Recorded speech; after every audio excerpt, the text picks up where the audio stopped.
Just moments ago, that incredible rugby game between the New Zealand All Blacks and Ireland just finished at the Stade de France in Paris, the quarterfinal game in this year's Rugby World Cup. And in this video, I'm going to do a full review of that game.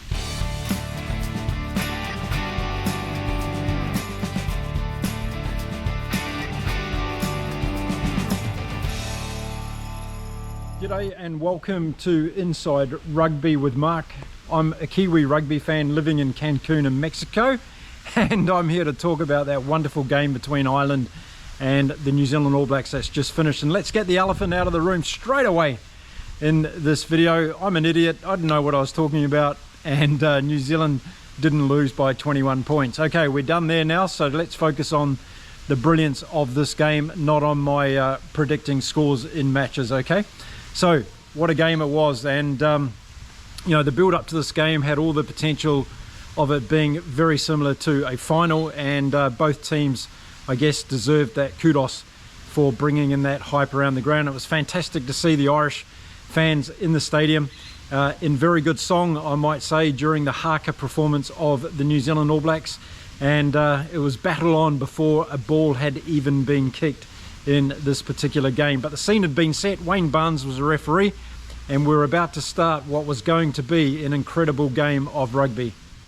Now, I don't know about you, but I noticed on the faces of a number of players during the national anthems the nerves that were obviously within their bodies before the kickoff. And after we had the kickoff, we saw that in the first minute of the game when the All Blacks had a little bit of possession. They had a couple of drop passes, a couple of kicks went skew off the side of the boots. So what I'm going to do in this review, I'm going to break the game down into 20-minute segments and just talk about what happened through those different phases of the game and how impactful each of those 20 minutes were in this game. And the All Blacks started off with a lot of presence in the game. They got a lot of phases, and they started to make the Irish do a lot of tackles early on in the game, and I'm sure Ian Foster and his crew were looking for that early start and getting some pressure on Ireland to try and, I guess, silence the crowd a little bit, but also to get the players' momentum moving forward. And I'm sure Ireland were going to try and do exactly the same thing, but it was the All Blacks that came out on top, I thought, in those first few minutes. And as a result of the dominations and them winning the collisions in the early minutes of the game, we saw uncharacteristically some penalties coming from Ireland, and there were some opportunities given immediately there to the All Blacks. And it was after one of those extensive passages of play where the All Blacks had 30 phases and the Irish had to put together something like 62 tackles in that period of play. It was absolutely amazing, and on the back of that the All Blacks got a penalty. So Richie Mo'unga came up and kicked the penalty goal, and the All Blacks went out to 3-0 early on in the game. And we talked about it before this game, didn't we, and during the week, about how those very small things throughout the game were going to be very instrumental in the outcome of the game. It did rattle Ireland a little bit, and I think that's the reason why they gave away some of those penalties. But they came back very quickly, and they got a little bit back into the game by setting their own phases together. And it was becoming pretty obvious the strategy that Ireland were going to use. Sexton was going to be the pivot in the back line, and he was going to use those deep runners. I talked about this in the preview video. He was going to use those runners coming from deep and using decoy runners coming into the back line and keep just shuffling the ball out. It's a very consistent, a very standard procedure that Ireland used through their back line, and they were starting to adopt this throughout the early part of the game. Now, I think the fact the All Blacks took that penalty kick in the early minutes to go up 3-0 was quite significant. I think they were looking for points whenever they could get them, and whenever they had opportunity to get down in the Irish half, they were going to have a go, and that's what happened next in the 13th minute of the game. We saw the Irish infringing again, but this time it was nearly 50 metres out. Geordie Barrett stood up to take the kick, and he slotted it over with a little bit of room to spare, so the All Blacks went out to 6-0 at that stage. But the game was so close. There was some really good carries with Ireland. When they did get the ball, they looked very, very good. Aki came into the game very early on and showed that he was going to be a handle for the All Blacks to try and cope with, and I think both Geordie Barrett and Rieko Ioane were doing a very good job in that first 10 minutes or 15 minutes of the game, keeping Aki quiet. And whilst he was pushing up through and setting up second phase play, at that stage of the game he wasn't making any serious breaks through the All Black defence. So the All Black defence was really up in the Irish face early on. and they were having to make a lot of tackles as well. Now, another person that was out to prove me wrong today was Sam Cane, the New Zealand captain. He started off with a hellfire in this game.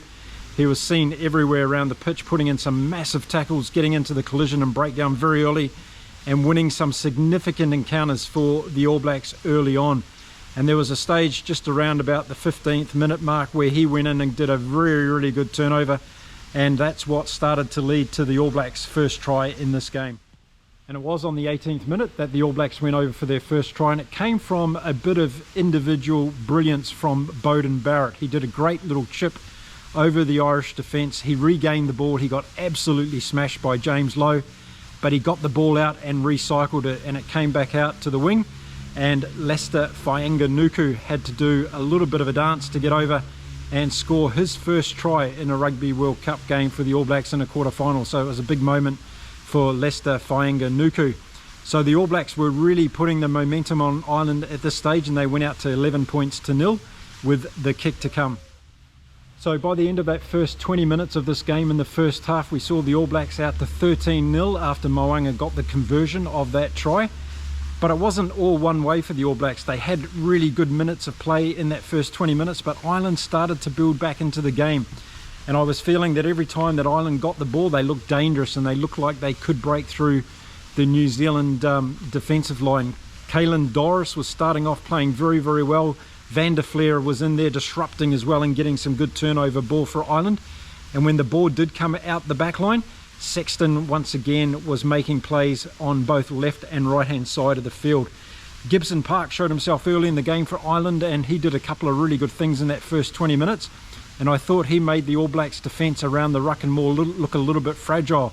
And there was going to be opportunities, I thought, later in the game for Gibson Park to be able to make a difference. But that first 20 minutes, I think, overall went to the All Blacks. They won it on the scoreboard as well. And even though Ireland came back into the play in that first 20 minutes, I'd give that first 20 minutes to the All Blacks. They were up 13 points to nil.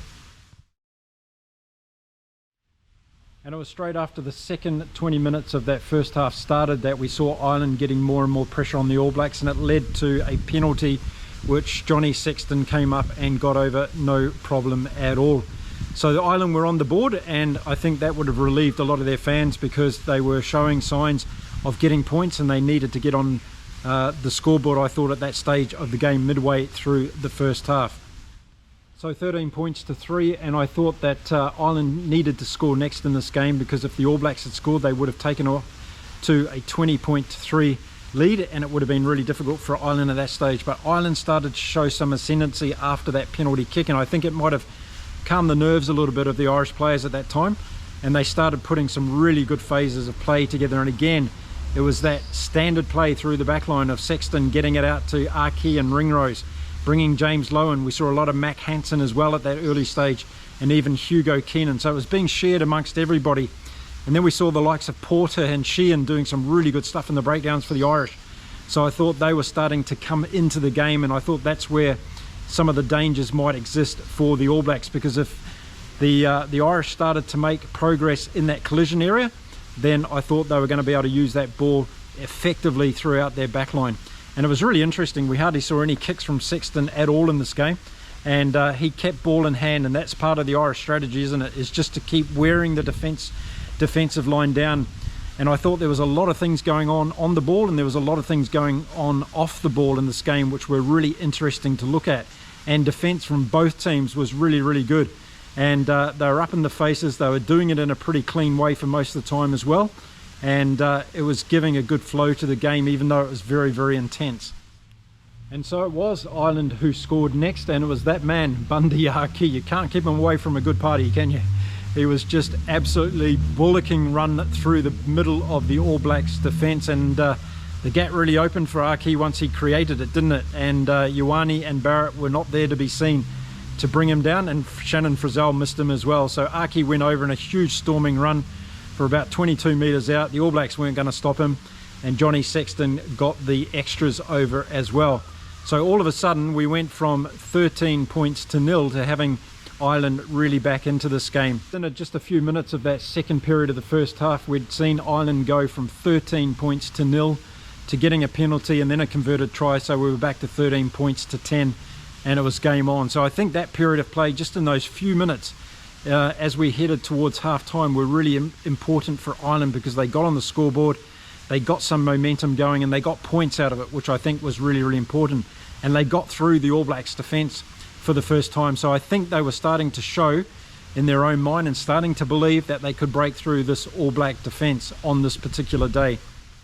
Now, as happened throughout this game, it became a bit of a roller coaster affair with momentum swings, and the All Blacks pretty much straight after the kickoff went down and started to attack the Irish line again, and they put in another huge attack of different phases of plays, pick and rolls through the All Black forwards, and some big hit-ups through there. And Caelan Doris came up with a fantastic steal from Ireland, and Ireland were able to clear the ball, which saved them from getting some more points scored against. So the Irish defence was really, really in the All Blacks' face when they needed to be, but they were putting in a lot of tackles, they were taking a lot of energy, and a lot of momentum was being used up, and it was going to be interesting to see how this impacted the Irish team as the game went on. Now, both teams probably had the strategy of scoring points early in the first half, but also trying to score significant amount of points before the end of the first half, and that's what happened here in the 33rd minute. The All Blacks came down onto attack again, the ball came out wide.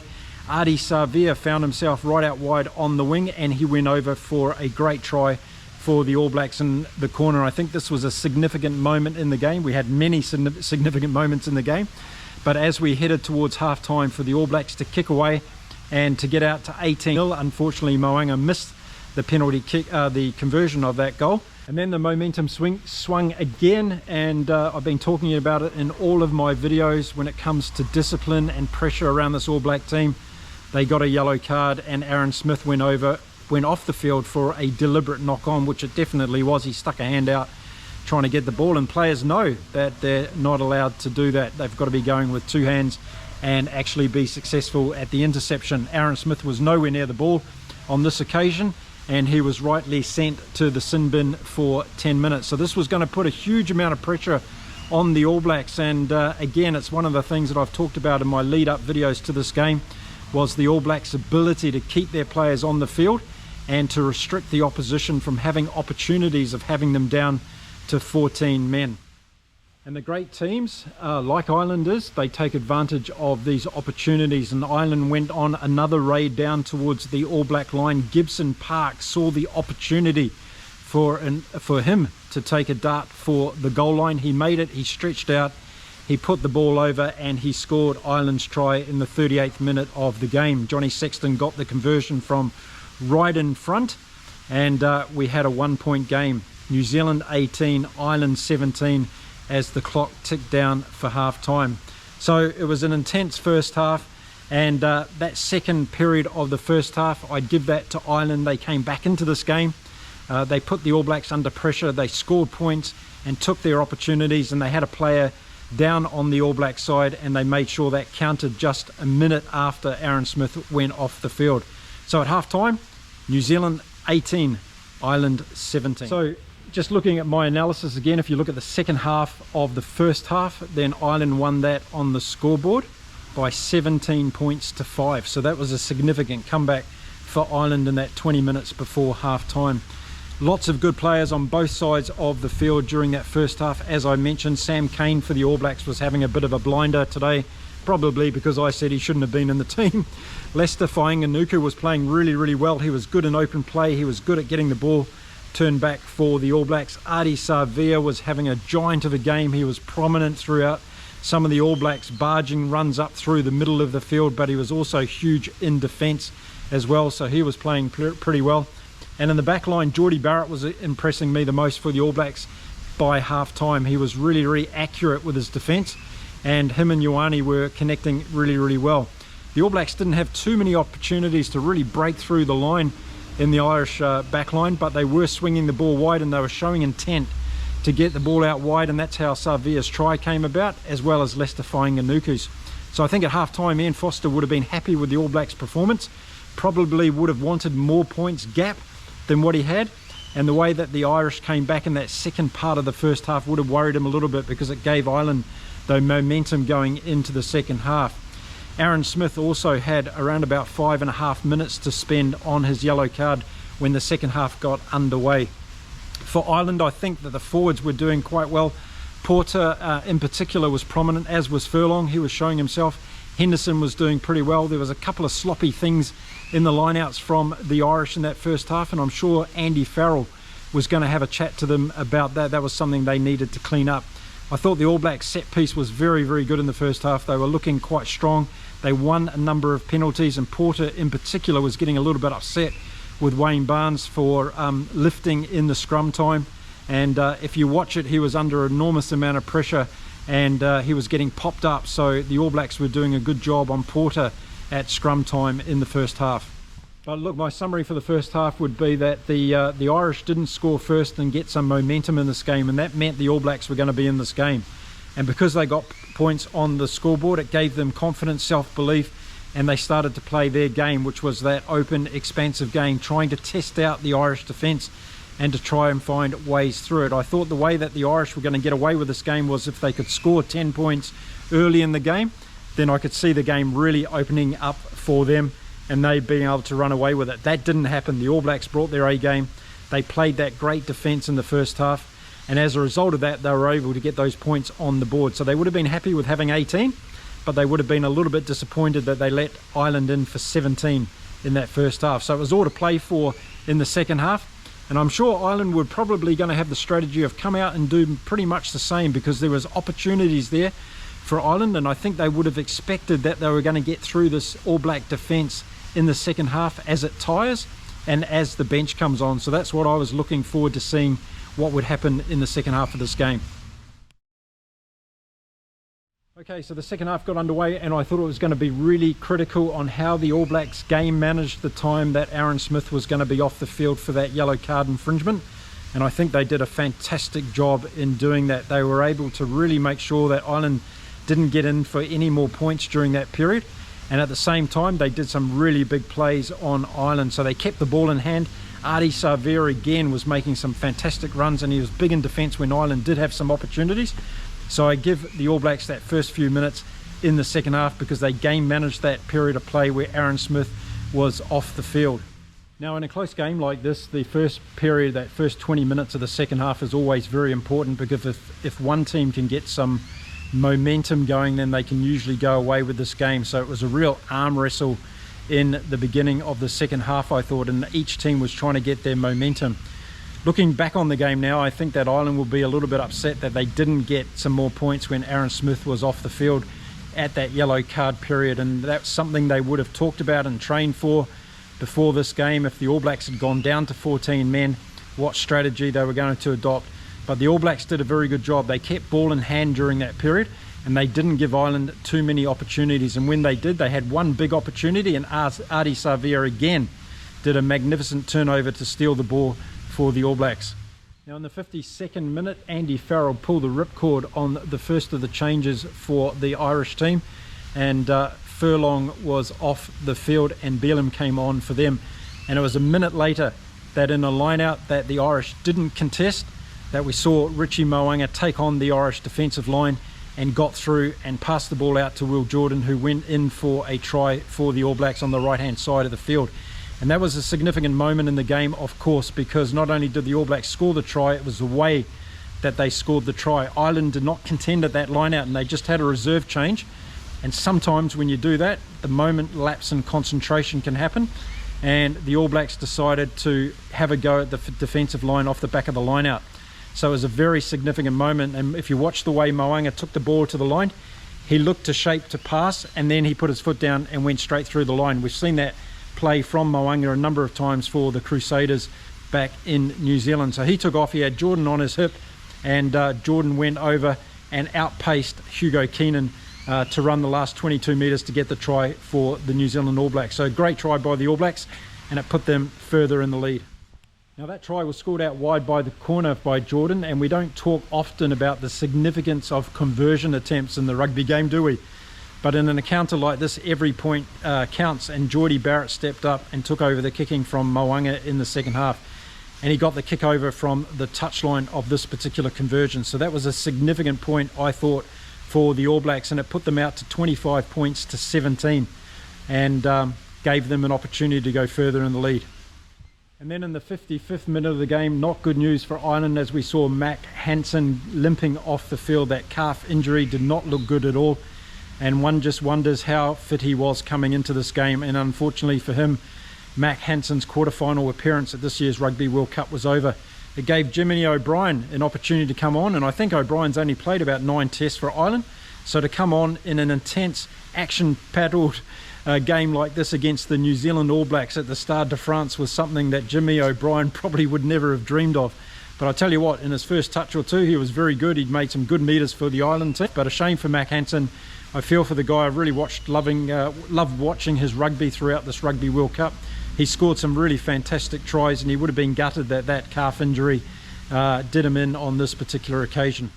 So it was 25-17, and I thought once again this was where Ireland was going to need to score next in this particular game. And a couple of minutes after Mac Hansen went off, Ireland went on attack, and they got an opportunity for a penalty right in front of the post, although it was out about 38 metres from the post, but Johnny Sexton missed it. And I think this was a significant moment in the game. Again, there was many significant moments in this game, but this was another one, because that was an opportunity for Ireland to get back to 25-20 and to be within a converted try of being able to win this game. But he missed the kick, and it just gave New Zealand the opportunity to take a breath, get back and to reset again. And again, this is all these things that take pressure in these huge games like this quarterfinal was today. And someone, you know, a 38-year-old like Sexton, who's done everything in the world of rugby and led this Irish team so well over so many years, even he is not immune to being affected in the big occasions like in this particular game. So just after that kick missed, Ireland brought on a few more replacements, and so did New Zealand. Sam Whitelock coming on for his 151st Test match for the All Blacks. What a guy to be able to bring on in the 58th minute of a Test match like this in a quarterfinal World Cup. Sam Whitelock, absolutely fantastic. And this was a strategy the All Blacks were going to do coming into this game. They were going to put Sam Whitelock into the middle row with Brodie Retallick, and they were going to put Scott Barrett on the flank to give the All Blacks that height that they wanted in open play, but also in the lineouts. And this was a good strategy, I thought, by Ian Foster and his crew. So we saw Sam Whitelock come on for the game, and he had basically 22 minutes to show us what he could still do in the game of rugby, and boy, did he do that. So it was 25-17 to the All Blacks with just 20 minutes to go, and they won that period between half-time and the 60-minute mark by 7 points to 0 from a scoreboard point of view. And that was the period of time also where Aaron Smith had spent some time in the bin. So it was a productive period, that 20 minutes for the All Blacks, particularly keeping Ireland scoreless and whilst being down to 14 men. But you could never rest on your laurels in this game, and in the 63rd minute everything changed again. Ireland went back on another massive attack down to the All Blacks line, and they got a maul collapsed over the line. Wayne Barnes decided to award a penalty try, which was absolutely correct decision. Cody Taylor pulled down the rolling maul close to the All Blacks line, and he was sent from the field. So there we are, the All Blacks, 2 yellow cards in this game, and having to go into the last part of the game down to 14 men. So once again, as I'd mentioned in videos leading up to this game, the All Blacks pressure they were under, they were doing things that would affect their discipline, and they would be caught out for it. So a penalty try, and Ireland were right back into it.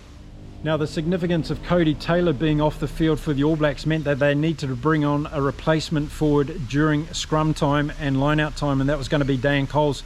So he came on to give the All Blacks that extra push in the forward. So it meant they were lacking defence out wide, and that was going to be an opportunity again for Ireland to try and take control.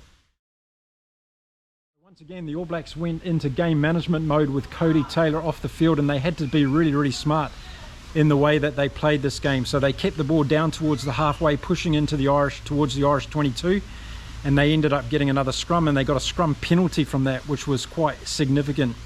Geordie Barrett came up to kick and kick the penalty attempt, and just like Johnny Sexton before him, he showed he wasn't immune to the pressure that was going on in this game as well. So in the 66th minute, Geordie Barrett missed a penalty kick at goal for the All Blacks. That would have put them out to 28 points to 24 at that stage of the game. But just a minute later, Conor Murray made a bit of a mistake for Ireland. He stopped Beauden Barrett from jumping to contest the ball. He got penalised for playing the player off the ball, and New Zealand got another opportunity through Geordie Barrett to get another penalty attempt at goal, and this time he got the kick over. So it was 28 points to 24 to the All Blacks with about 12 minutes to go in this game, and it was game on to see whether the All Blacks could survive a few more minutes down to 14 men, and whether Ireland could use that time again with Cody Taylor off the field to come back and score some points against the All Blacks. And then we entered what was probably the most intense 10 minutes of rugby that I've ever witnessed in my life as an All Blacks supporter. It was just absolutely incredible, and kudos to Ireland. They went straight onto the attack, they put pressure on, they got a couple of penalties, they chose to kick for touch and use their line out rolling more to try and replicate the penalty try that they'd already got against the All Blacks, which I think was the right move to do rather than taking the points at that stage. They had the All Blacks under pressure, they had the All Blacks down to 14 men, and I think it was the right decision for Ireland to do that. They got so close to the line. In fact, they went over the line on one attempt, and Geordie Barrett came up with a try-saving tackle, which actually turned out to be a match-saving tackle as well. It was an absolutely fantastic defensive moment from Geordie Barrett, who was having an absolute stellar game, both in spreading the ball for the All Blacks, breaking the line, kicking at goal, and now in his defensive work. Absolutely superb game from Geordie Barrett. So he held up the Irish player over the line, and Ireland didn't get an opportunity to score a try at that stage. And then we were back to 15 men after 73 minutes. So just 7 minutes left in the game for the All Blacks to survive, but they were only 4 points ahead, so Ireland needed to score a try to win the game. So the All Blacks had survived that second yellow card period, and again, quite phenomenally, without Ireland being able to score any points, and I think that was a significant factor again in this game, another significant moment in the game.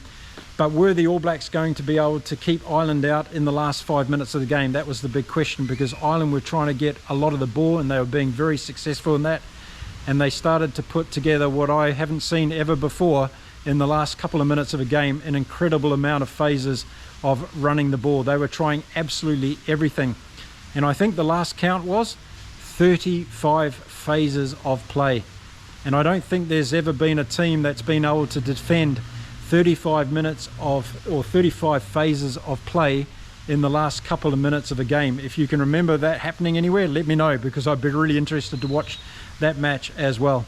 Now, this game started with some incredible defensive pressures. It was absolutely fantastic in that first 10 minutes to see the defensive work that was going in, and we saw the same thing at the end of the game as well. And this time it was from the New Zealand All Blacks. Every single one of the men that were on the field was tackling to their hearts, were basically stopped beating. Ireland were sending wave and wave of attack across the field, moving forward, getting right down towards the All Black line. And it seemed to me it was going to be inevitable that Ireland were going to score a try and snatch this game from the All Blacks in the last minute. They hadn't been in the front of this game from the first whistle, so it was going to be gut-wrenching if that was to happen for the All Blacks supporters. But Ireland, as hard as they would try, there was going to be another black jersey in the way, another black jersey hunting for that turnover. So it was just really incredible rugby in that last couple of minutes of this game. 35 phases of play, Ireland doing everything they possibly could to try and get that match-winning try against this All Black team. They were trying to get a penalty as well, which would have given them an opportunity to kick for touch and get down right in the 5-metre line of the All Blacks and get another rolling maul on.